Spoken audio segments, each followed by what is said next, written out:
Welcome back, everybody, to another episode of Niko's Comic Book Hauls and Reviews on the Late Night Chat Network. I'll be talking about all the collected comic book editions that I hauled in the month of March 2021 in today's video. I'll also be giving you an overview of the contents inside and what the books look like, and giving you a quick review of the books that I have read before. Please, if you like this video, please give us a like, hit that thumbs up button, subscribe to the channel if you want to see more of these videos monthly, as well as all the other content that we put out week to week here on the Late Night Chat Network YouTube channel. And if you want to see more of these reviews, check back monthly, hit the notification bell if you want to be notified whenever these videos go up. And thank you once again for anybody who's checked these out and has enjoyed them thus far. Alright, let's get into the books. Okay, we're going to be starting out with the books that I ended up also reading that I hauled throughout the month of March. And we're going to start off with some manga. First off, we got Asadora Volume One. This is written and drawn by Naoki Urasawa, one of my favorite manga artists and writers. I basically pick up anything that gets translated to English that is available to us here. That Viz has brought out thus far. This is in their signature line, so usually I guess it's more of like the mature content stuff that's not in like the Shonen Jump magazine that's collected in these signature line titles. And this is a little bit more of a grounded story, I think, for Naoki Urasawa. I think, there's definitely like a mystery unfolding and a story development in this that's similar to maybe some of his other things, but not in the sense that it's not like a horror or sci-fi conspiracy type story that you may be familiar with in some of his other works like Monster or Pluto or 20th Century Boys, of course, all great books that I really love. But this one's, it focuses on a girl, Asa, that's caught in the middle of like a typhoon that hits Tokyo, and there's an evacuation that happens at the start of the book. And yeah, this is in current day, this is 2020, and basically it's about a girl who is trying to I guess find her family, running through the streets there in the middle of this typhoon when they get hit. And there's other people in her town, I guess, that don't recognize her, don't realize, because she has many siblings. She mentions that she's Asa and she's got a big family, and people that are in the town, they don't really recognize her a lot at first, like saying how she's grown and all this kind of stuff. So we kind of just get thrown into things at the start, and then from there she ends up like running into like an old man who's like a thief. Like, I guess he's trying to steal stuff in the middle of all this stuff going on. And then as she gets to kind of know him, because she ends up getting stuck with him due to the typhoon, like they get stuck in like, I guess, some building together, and they're forced to get to know each other a little bit more. And as time goes on, it's revealed that he mentions why he's had to become a criminal and why he's doing what he's doing, and from there she actually finds out that I think he was in the war, if I'm not mistaken. He basically knows how to fly planes, so they find out that together that he can actually help some of the people that are stuck at different places in Tokyo due to the weather, the typhoon, and the fact that everyone's getting evacuated. So he has to send relief. He could help relieve some of the people by sending them food in the plane. So they basically end up teaming up and trying to do good things for the people that are in danger during this period of time. And the story kind of just develops and goes from there. Like I said, it's a little bit more of a human story. It's a little bit more grounded. But there is definitely some other things going on that we haven't come across yet, I'm sure. I don't know how long this of a story this is going to be, how long he intends to keep this going on for. It may already have been completed in Japan, for all I know. Like I said, it takes a while for them to translate and bring it out here in English, so it could have already concluded. But I just love Naoki Urasawa's writing and art, and this is no different. I think you should definitely check his stuff, this book out, if you are a fan of his stuff, or even if this is your first foray into manga. I think this is a pretty interesting book, and you might like it if this sounded like something enjoyable to you. I definitely would pick it up. I don't think it's going to be a huge series. I think this is, like I said, currently what he's still working on. But yeah, definitely check it out, Asadora Volume 1. Alright, next up we got Hell's Paradise Volume 6 and 7, also by Viz Media and through their signature line. And I basically am just getting caught up with this series. I was a couple volumes behind. I think I'm up to date now, if I'm not mistaken. Volume 8, I think, should be coming out soon. And this is one that definitely grew on me. It got better with each subsequent volume. I read the first couple volumes, and I wasn't hooked right away, but I did find something interesting about it. Definitely the art is a big seller for me. I really like the artist's style. And yes, this is by Yuji Kaku. I'm not familiar with anything else this mangaka has done, but I really enjoy the art.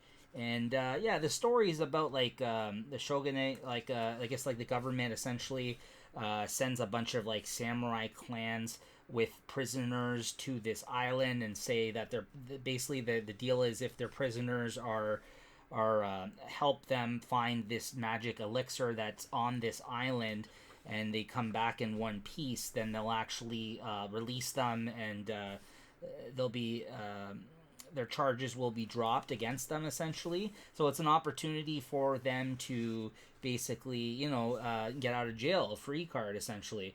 And but they get sent to this island, and the samurai that go there with them don't really know too much about this island, and they don't know too much about this island. And then, without giving too much away, there's a lot of issues on the island. A lot of things, emerge and become more well known to them the longer that they stay there. It's kind of like an Island of Dr. Moreau type situation. If I had to compare it to something, I would say, hence the Hell's Paradise. I think that's the name of the island, or basically what they're calling it for the sake of the manga. I can't recall, but yeah. So there's a lot of different types of creatures and things they encounter, and problems between the different prisoners that the samurai have to protect while they're with them. But then they also not only got to keep an eye on them, but they got to kind of keep their head on a swivel for anything else that's on the island as well that's going to give them trouble. So it's a very interesting story as it develops. You get to meet different characters each volume, it seems, as we get through this story that's being told. So I really enjoying this. It's definitely grown on me each volume. It got better and better. I'm totally in at this point, and I can't wait till the next volume. So definitely check this out. It's definitely more mature content. It's got blood and violence and people cutting each other up with swords, and there's definitely some sexy times in this one to be had. There's a little bit of nudity, I believe, in this one. So yeah, very good. And last off, for the manga that I read, it's Dead Demons DDD Destruction by Inio Asano, who I'm a fan of. I really like his stuff. I haven't read everything he's done. I've still only about 2 volumes into Goodnight Punpun, which I guess was his most well-regarded work, I think, that's been translated here in English, that actually originally put me on to him as a writer and artist of whose manga work I'd never checked out previous to that. And but yeah, that's a pretty heavy read. It's definitely not a feel-good one. So I read a couple volumes of that, and while I thought it was well done, I felt I should revisit it in a little bit. Couldn't really just, I didn't feel compelled to just fly through that series, but I ended up reading most of his other work after being introduced to him through that. So this series is definitely an odd one. I don't know what to make of it. I do really enjoy his art. I do really enjoy the story that's being told here. This is basically aliens, Martians, I guess, are hanging out above Earth. They're just in the town, this UFO, and then all of a sudden they start coming down onto Earth, into the cities in the planet. And the army gets involved in the early volumes. There's definitely some political kind of talk in it about the state of the world, how they react to these aliens. But then it becomes more about some of the younger girls in the story, more so. I mean, it's always focused on them, but it's really about them as well as the aliens in a lot of the earlier volumes. But now at this point, they're more focusing on the group of I guess teenage girls in the title. So I didn't know what to make of this volume. This wasn't my favorite volume. I felt like I missed something from the last volume to this volume. I felt like we jumped ahead, or there was maybe something that I ended up missing, or it just been too long since I read the last one, and I might have to refresh my memory. So maybe it's on me, but I felt like I was missing something going into this. By the time that volume was done, I felt that I understood a little bit better what was happening at this point in time. But this is volume 9 in the series, and I didn't feel it was the strongest volume for those reasons. And this has got to be ending soon. I mean, I thought this was going to be the end of it, but then it says continued next volume by the end. But yeah, I mean, the art's great. I'm still on board. I'm still looking forward to completing this volume. I'm sure it's ending soon. At least it feels like it is. I don't know what else he has to say in this story in particular, but at this point in time. Overall, I like it, but this volume wasn't my favorite. Okay, now we're getting into some of the other stuff I picked up other than manga. And this is John Constantine Hellblazer Volume 2, The Best Version of You. This is through DC's Black Label, and this is the second volume of the Cy Spurrier Hellblazer run, which this concluded his work on the title.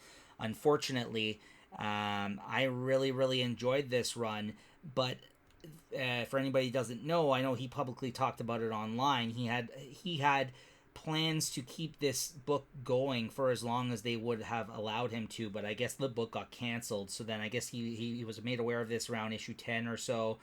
So he had to quickly wrap up, I think, his ongoing plans at that point in time. So the ending of this, I didn't love, and it might have something to do with it. I did go into the book already knowing this, so maybe that kind of helped paint the picture for me a little bit. I was kind of expecting that as a result, but I gotta say, there was a couple of good one-and-done issues, storylines in this volume that I really, really enjoyed, though. This mermaid one was really good, although I think that was a two-parter story. And there was one other issue that I really liked, but otherwise he was still bouncing around telling these kind of one or two parter type stories in this, and with the conclusion of the series at issue 12, it didn't feel like the through line tale that he was telling about two different Constantines that happened in the first volume and the diverse cast of characters that he had going throughout the book. I don't think, it just seemed very rushed, and it felt like there was more to be said about those characters, about that storyline, and it kind of just felt like very thrown together by the end, disappointingly so. You definitely could tell he was trying to cram a lot in and wrap it up as much as possible. I think he did an okay job, but I felt the first volume was much stronger. This collected, I think, issues 7 to 12 of the series. There's the old Constantine and the new young Constantine that we know of, at least, the newer, younger-ish version that that we've come to, know in the current DCU. Of course, now this is back over in the Black Label, so this was very mature. There's swearing in this version, and definitely dark themes and dark storytelling, and a lot of messed up stuff happen within the pages of this book. And I think you kind of need that to tell a really great Hellblazer story. So I'm glad that they put it over in the DC Black Label. That's basically their Vertigo imprint now at this point. And they took him out of the main DCU for this. I've enjoyed some of the stuff they've been doing with him in the main DCU nowadays as well, finally, after, they've made this switch back in the New 52. But this was a really, really great special series. Sad to see it go, but also sad that it kind of ended the way it did. But definitely still check this out if you are a Constantine fan, Hellblazer fan. You're really, really going to like this one. All right, next up we got Spy Island. A Bermuda Triangle mystery. I can't talk today, apparently. Okay, so this is by Chelsea Kane. Art by Leah Mitternick. At least that's who it was created by. Is that the artist on this too? My apologies. I believe that's the artist on this. Yes. I'm not really familiar with the artist. I thought it looked good. and I really liked the first issue. This collects the 4-issue miniseries of Spy Island. I liked the concept of this. I really liked the idea of it going into the book. I really enjoyed the first issue, but then it kind of lost me as the series went on, to be quite honest with you. I was a little disappointed with this one, sadly. It kind of just lost its way for me throughout. By the time you got to the end, the conclusion, the reveal, kind of like where the story went, again, just kind of felt like it ran out of steam a little bit for me. And by the end, I found myself not really caring as much about the title. So I didn't love it. It's basically about a woman who's a spy, and, you know, again, she's in the Bermuda Triangle, and there is a mystery involved. The kind of title says it all, I guess, in a way. But she's there with a bunch of different other spies that I guess end up meeting, in their travels a lot at this place where she is, and it kind of goes from there. The mystery kind of gets revealed, something to do with her family.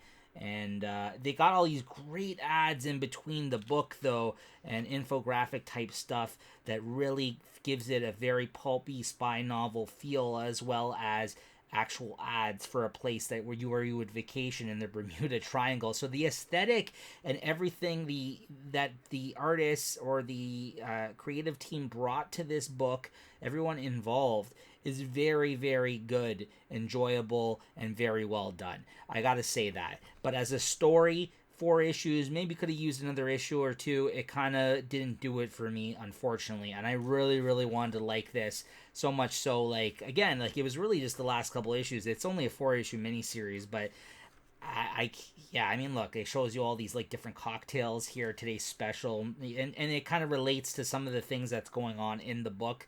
They did a great job. I gotta say, I really wish I liked the story a little bit more than I did. I just didn't find myself caring, unfortunately, by the end of it, for whatever reason. So I mean, check it out. Maybe see some preview pages online before committing to picking this one up, at least in my opinion. But going into it, I really, really liked a lot of things. This is about this book. This is, again, by Chelsea Kane and printed by Dark Horse Comics. And the artist was Leah Mitternick. Next up, we got Oblivion Song. This is Volume 5, written by Robert Kirkman, art by Lorenzo De Felici. I really, really love this series. This is a Robert Kirkman series, I guess, that he started after he wrapped up Invincible, and maybe around the same time he was wrapping up Walking Dead. He came out with this one. I know he came out with Outcast, I think, around the same time. Actually, quite before, I would say. I think those series were still going on when he first came out with Outcast. And I know that's not, even for me, it's not my favorite book of his. And for others, from what I've heard or what I've been told. But I think this is one that I think more people should be reading if they are not already. This is a really cool sci-fi type story about, a man, not man out of time, but it's like a parallel world with these creatures and these two twin brothers, one that got stuck in that world after they were basically traveling back and forth to explore this new alternate dimension, essentially, that parallels theirs, with these weird kind of weird type of creatures. They're hard to describe. And then he ends up getting stuck there, and then the brothers kind of switch places, and the brother who was on Earth trying to get his other brother back from this place ends up going back there and living there, while the other one stays on Earth. And the race of alien-like creatures that are in that world, yeah, see, they look like, that's one of them right here. They're very weird looking.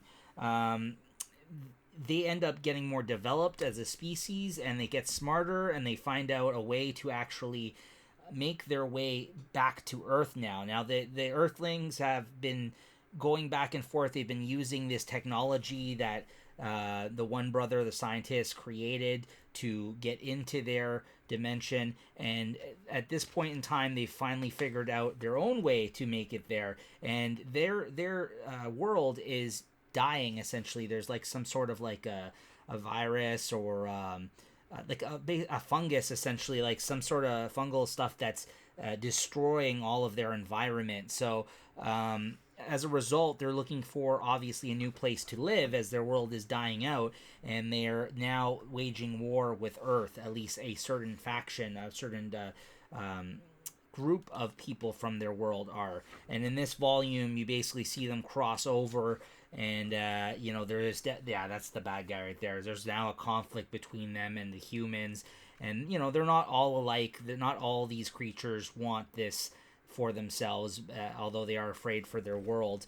And it's just about the relationship between humans and these creatures, right? So I'm sorry, I'm blanking on their name right now.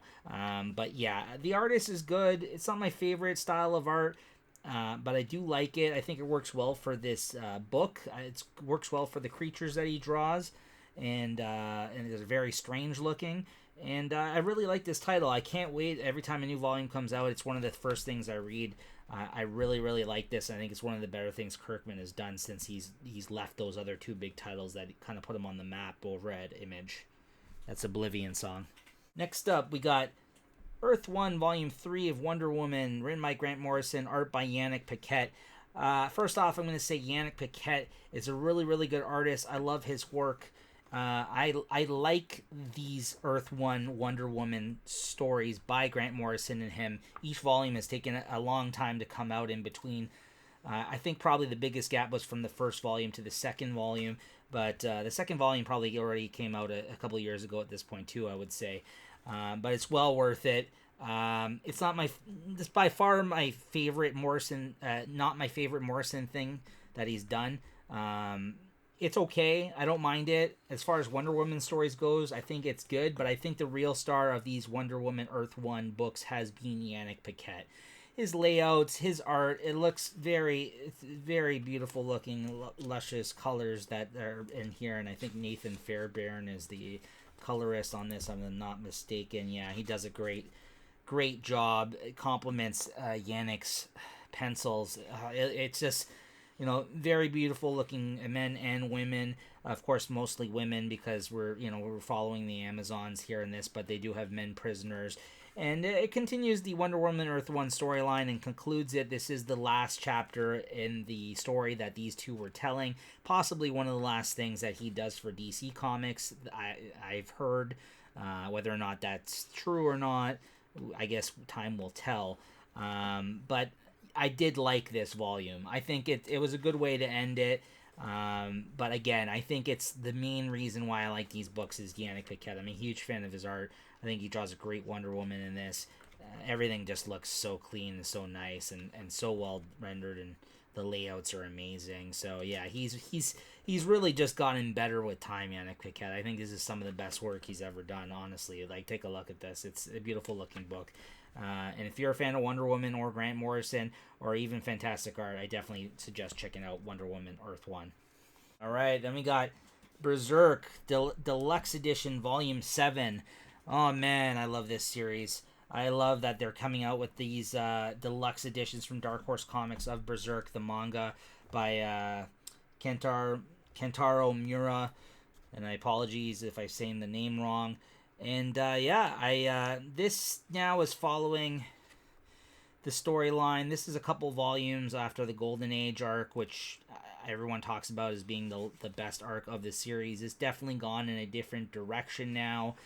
Definitely playing a little bit more into the fantasy aspect of this storyline. It's still pretty dark though, I gotta say. Like, it's not like it's, you know what I mean? There's there's fairies and stuff going on, but they really, without getting too much into the storyline, because this is definitely one you got to read to experience, and there's some pretty graphic art and stuff that always happens in these books. Although it's very captivating, and I'm really, really enjoying everything I've been reading in this series. And I'm as much into this storyline as I was to the previous one now, the previous arcs. They definitely touch on religion a lot in this current arc, and worshipping, and it's definitely tying back together with the stuff that happened in the Golden Age arc by the end of it. I'm trying not to spoil anything for anybody. Fantastic art, awesome format, really, really great, brutal book. Like, it's some of the story is just crazy in this. You definitely got to check Berserk out if you haven't. It's definitely a darker tale being told here, but the art is just so good. And it's a real page turner, but there's a lot of gruesome stuff happening in this one, so it's not for the faint of heart, I would suggest. So yeah, that's Berserk. Definitely check this out. I just love it, though. I think I love that Dark Horse keeps bringing out these deluxe editions, and that they collect the whole series in these format, and that the artist and writer finishes the series. It is still not finished, and every so often a chapter or something will come out, but he needs to wrap this one up. All right, then we got Red Sonia, Volume 2, The Queen's Gambit. This is the Mark Russell Red Sonia run with art by Bob Q and who is the other guy? Mirko Kolak. Some really good artists, especially for Dynamite. I think over the last little while, Dynamite, who wasn't always known for great interior artists, definitely great cover artists though, is really been bringing some better talent, I think, to the interiors of their books. Now, I don't read many Dynamite books, and I also don't really read too many Red Sonja books, although currently, after Mark Russell, who I think just concluded his run on the character, now we are going to have Jimmy Palmiotti and Amanda Connor writing it, with a great artist. I forgot which artist they're going to have on the book. I'm blanking on it at the moment, but I'm really looking forward to that run, and that's actually going to be coming out in issues very soon. So maybe check by the end of the new year. The trade will come out. But this continues Mark Russell's run on the character, which I've very much enjoyed. And again, I'm a big fan of the writer. That's the whole reason why I tried this run out. I had heard good things. I like Mark Russell as a writer. I think he's got a great, scathing look at, so he adds a lot of social commentary to his titles. Of course, this takes place in a different time and place, but I think he does a very good job in talking about politics, talking about war, talking about just people in general, the things that make them tick in this run of Red Sonja, what makes her great, the choices she makes, how horrible this king is, basically like a Garth Ennis type villain that's in this, that keeps giving her and her people trouble in this because she won't let them be conquered by this army, right? That seems to be going all over the earth in their travels, taking over one empire after another. And her people aren't a big group or anything like that, but she just won't give in. So she these two are at odds essentially throughout the whole run so far. I believe this picks up this is, I think, issues 7 to 12. And the 2018 Halloween special, it really didn't have anything to do with the Mark Russell run, but I guess they just threw it in here because it came out at that time. But yeah, I really quite enjoyed this. If you are a Red Sonja fan, I definitely would suggest checking this out. I can't really compare it to a lot of her other runs because I haven't read too much other than this and the Gail Simone stuff, which is really awesome, the Gail Simone stuff. But if you are a fan of Mark Russell, I definitely suggest checking this out. I can suggest that because I think this is just as good as a lot of the other work that he's done. All right, so then we got BPRD, The Devil You Know. This is the kind of like a library edition, but not as big in scale that Dark Horse brings out. It's kind of more of like a deluxe edition, this is, I guess, considered an omnibus size book from Dark Horse. And, along with all the other the Mignola books of BPRD that come in this format, I've been collecting them all. I don't collect the trade paperbacks. I wait for them to come out with these very nice hardcovers that they always release.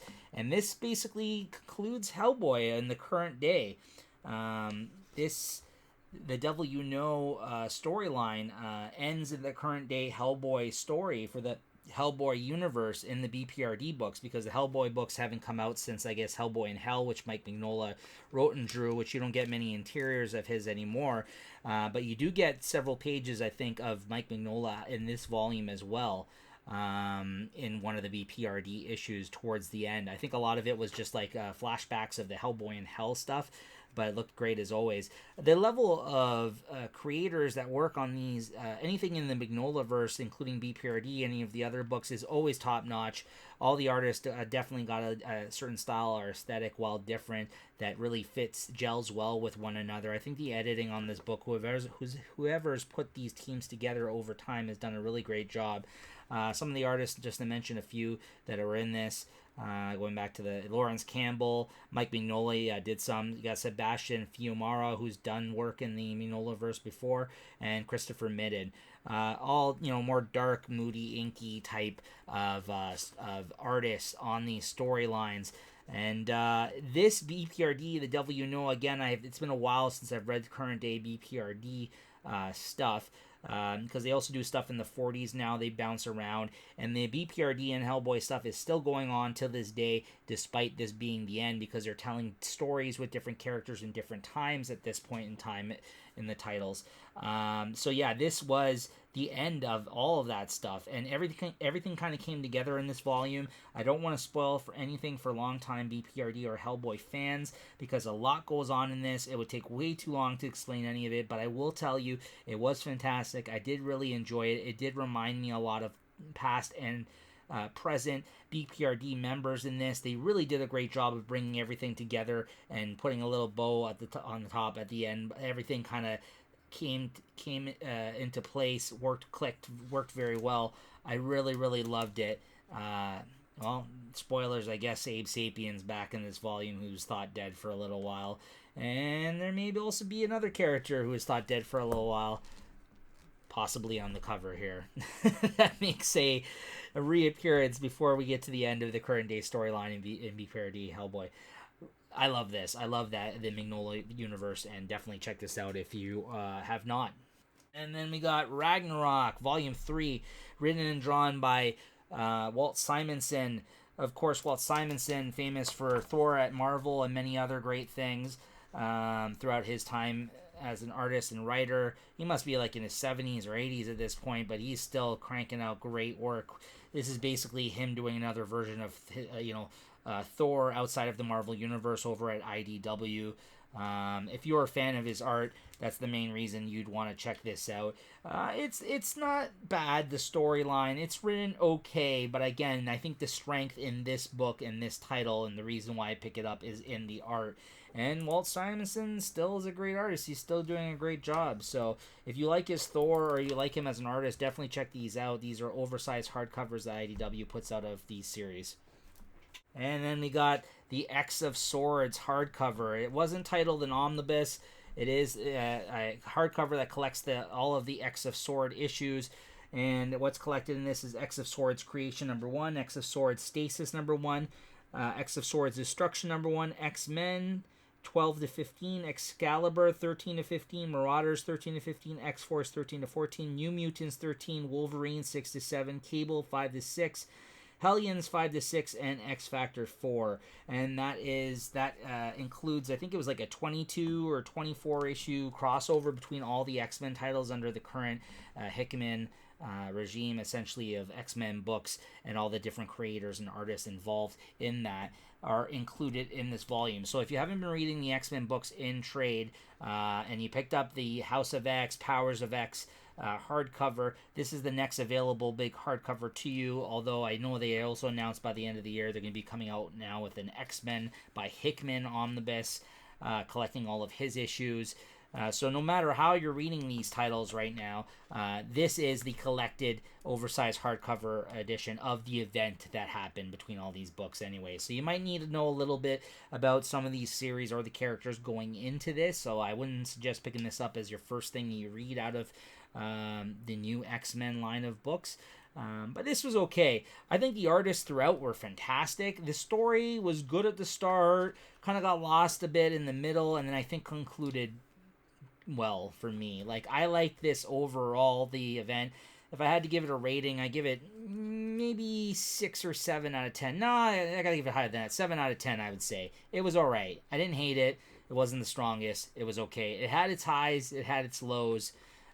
With so many different writers involved, though, I think they did a pretty good job, given that, given just how difficult it would be to coordinate all these things, because the story literally went from each title where it ended into the next title, as a crossover between all the books. 22 parts, and then I think there was like an epilogue or something. So very well done.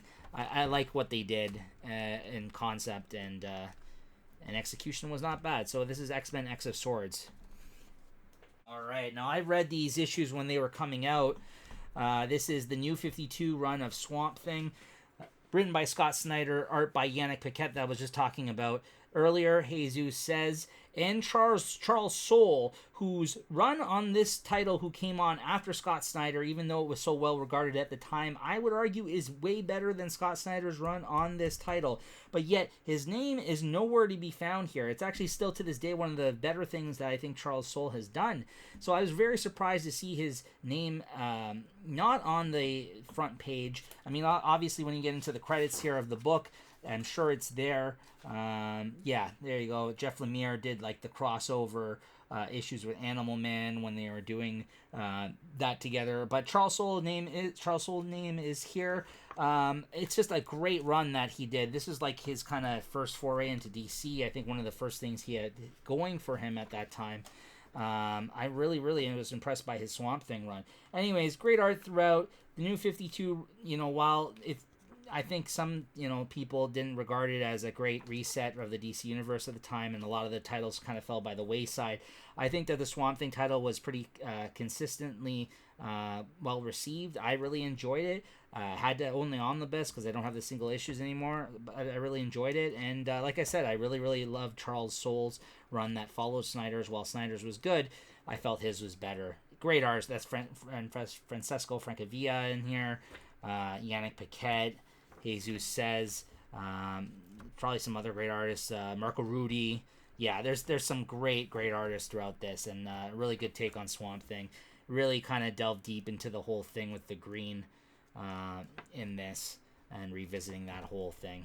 All right, so yeah, definitely check this out if you've never have. I think this is a great omnibus. And then finally, for the books that I had read that I picked up and hauled through the month of March 2021, we have Skyward. This is by Joe Henderson, art by Lee Garbett.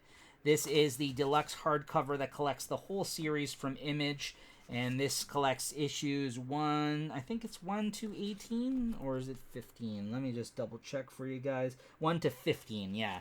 So I really enjoyed this series. I've heard mixed reviews on this one. I thought it was great. I love Lee Garbett's art, first of all. Second of all, it starts out with the concept of basically the gravity being all screwed up in the world. And, this girl,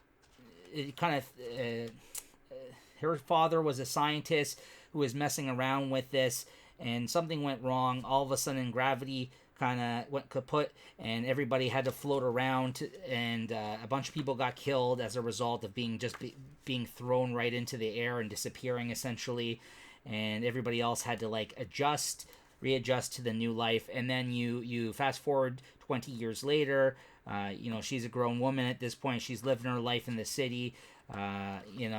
She had some issues with the whole thing with her mother getting, dying as a result of this, her father being haunted by this, and you kind of see where she's at, how she's taking care of herself in the world that they're living in now. And I think a lot of people's complaints in this book were that they kind of abandoned the whole idea of the gravity thing as a concept and storytelling throughout.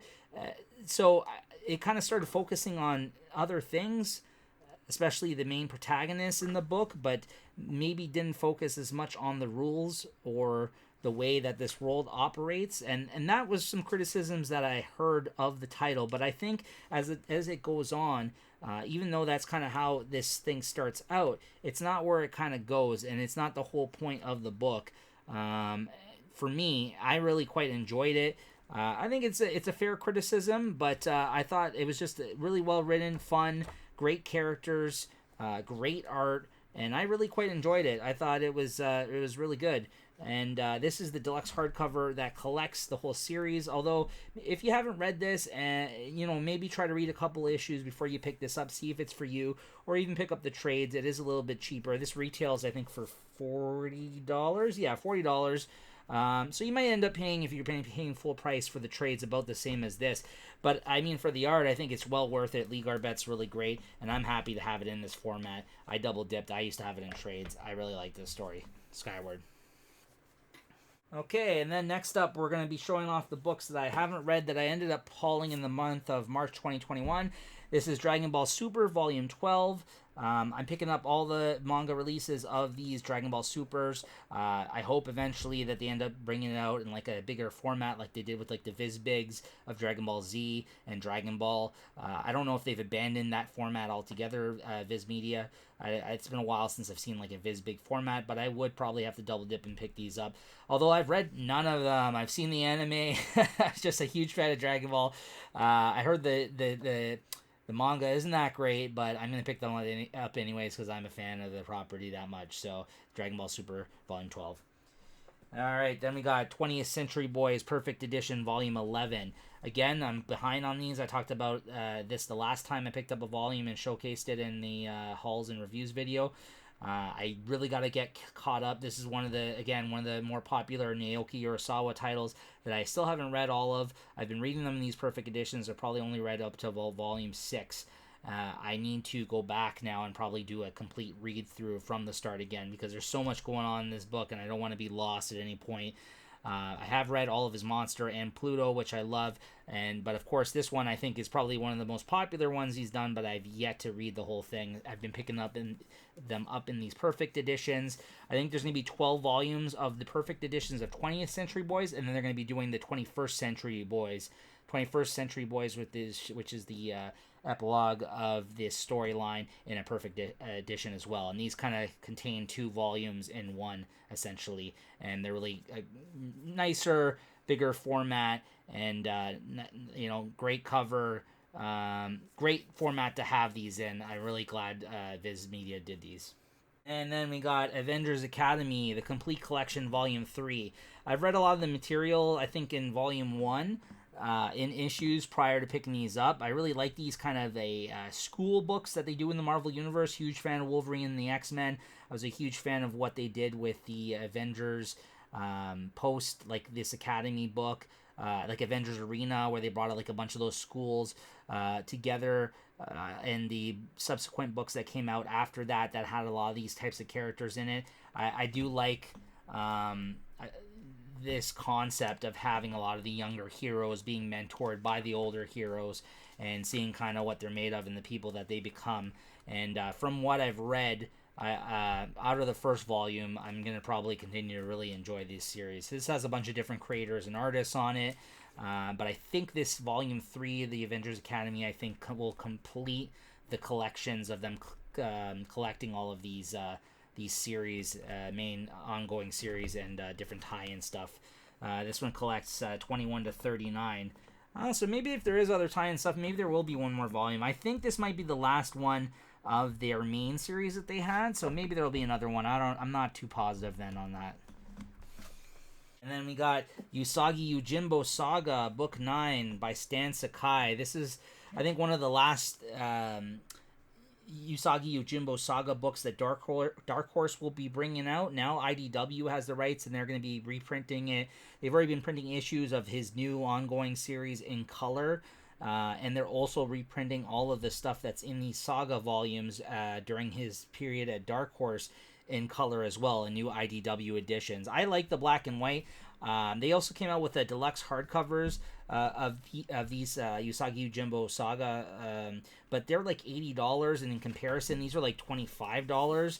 And if you can get a discount on these, like, it is like, or is this one 30? Sorry, yeah, $25. Even if you don't get a discount on that, but if you get a discount on that, it's like amazingly well priced for this is like 600 pages, this book, right? And you have like all this great Usagi Yojimbo stories. I've only read the first couple of books of the Saga stuff, but like I think once you've read one, you've kind of got an idea of what the Stan Sakai does and what he does with these stories. Definitely talks about feudal Japan and great cartooning and about history and all that kind of stuff and great adventure type comics. I really, really love Usagi Yujimbo from what I've read so far, and I can't wait to make my way through all of these books. And I'm going to be reading the IDW new series stuff, but for me, these black and white, having in the original format in these fat trade paperbacks that Dark Horse brings out, I just love them. So every time one of these comes out, I'm glad to add another book to my collection. And then you got Superman and Batman Generations Omnibus. This is written and drawn by John Byrne. I really enjoyed the concept when I heard of this. This is basically, I guess they start out in the 40s, and it kind of goes through like real time from different eras of these characters as they grow older in the actual story itself. And John Byrne, I guess, tells the tales of these heroes as they grow older in real time in the story, taking them through different eras. I'm sure changing the style or maybe the storytelling throughout as he does that. And this is the omnibus that collects the whole series. This retailed for $75, which was, I thought, a good price. If you could have got a discount on this, I think it's really well worth it. Although, again, this is one of those series I've heard mixed things on. Mixed things because maybe this is the point in time where John Byrne's art is not as good as it once was. Maybe even because of some of his storytelling that he does throughout this. But again, I picked this up for the concept alone. This collects the 3 miniseries, which is 1 to 4 of Generations 1, 1 to 4 of Generations 2, and then I think it's 1 to 12 of Generations 3, which concludes this storyline that John Byrne was telling. So I am still looking forward to checking this out. Hopefully I like it. If you are a John Byrne fan, there's a lot of diehard John Byrne fans, which I'm sure will be interested in picking this up. But I would say, like I said, I've heard mixed things, and I've heard this isn't like his best era of work or his best work by far, but I'm interested in checking it out.